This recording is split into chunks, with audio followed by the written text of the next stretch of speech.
తెలిసి చేసినా తెలియకపోయి చేసినా తప్పంటే తప్పే స్వామి. ఈ అవతారంలో భృగు మహర్షి జన్మించావు, నేను మహావిష్ణువే జన్మించాను. అవును, నువ్వు వచ్చే ఈ అవతారంలో గొల్ల ఏదన్న కొడుకు గొల్లవారప్పయ్యగా జన్మిస్తావు. నేను పుట్టలో కిట్టమవుతాను ఎత్తుతాను. నీ ఆవు నాకు పాలిస్తుందని నీ ఆవును కొట్టాపోయి నా చెంపను కొడతామయ్యా. మన ఇద్దరం అక్కడ చూసుకొచ్చు పుట్టగాడా ఎక్కడ కొట్టిగా నుంచి కొట్టే ఇలా లక్ష్మీ ఎక్కడికి వెళ్ళే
ప్రసాద్ గారు పెళ్లి కొడుకు గారు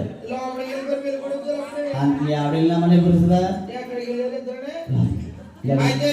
ప్రసాద్ గారికి మా ఆవిడకి మీ ఆవిడకి పెద్దల్ని పిలిపించి పోయినాడదామా ఎంచేపు తిండి నిద్రపోమ్మ భోజనాలు కాదండి తొవ్వు పెట్టిస్తాను తొవ్వు దీనికి ఎలాగనుకున్నావు ఎలాగా డెక్కడెక్కడు